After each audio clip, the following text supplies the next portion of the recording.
SPM moral tiba-tiba jadi isu besar, markah ketat atau sistem yang tak cukup telus.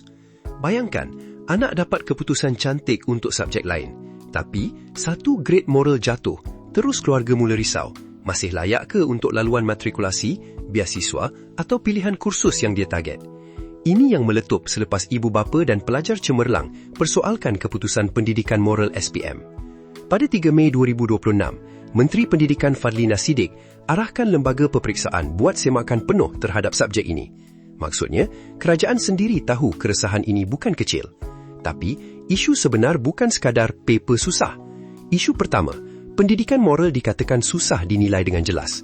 Kalau subjek ini patut ukur nilai, pemikiran dan etika, kenapa ramai pelajar rasa ia lebih kepada hafal jawapan yang sangat spesifik? Isu kedua, sempadan grade. Siva Prakash dari Muda yang pernah terlibat dalam lembaga peperiksaan kata SPM menggunakan rangka moderasi. Dalam bahasa mudah, sempadan grade boleh berubah ikut prestasi keseluruhan calon. Itu normal dalam peperiksaan besar. Tapi masalahnya, sempadan itu tidak didedahkan. Jadi pelajar tak tahu berapa sebenarnya markah untuk A, berapa untuk A+, dan kenapa satu subjek boleh rasa macam black box. Seri Murugan Center pula bangkitkan cadangan supaya moral jadi kertas terbuka dengan pemarkahan lebih analitikal.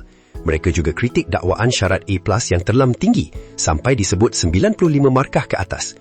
Ini penting sebab keputusan SPM bukan sekadar sijil untuk simpan dalam fail. Untuk pelajar yang kejar matrikulasi, universiti atau beasiswa, satu grade boleh mengubah peluang. Tahun ini, Kementerian Pendidikan kata 6,717 calon SPM 2025 yang dapat 10A dan ke atas layak untuk tawaran automatik matrikulasi jika mereka memohon. Jadi, bila satu subjek wajib jadi penentu, soalan rakyat mudah sahaja. Kalau markah itu adil, tunjukkan cara ia dinilai. Kalau subjek itu mahu ajar moral, jangan sampai pelajar rasa sistemnya sendiri tidak telus. Semakan Fadlina ini boleh jadi peluang baik, bukan untuk naikkan markah semua orang, tapi untuk jawab 3 benda.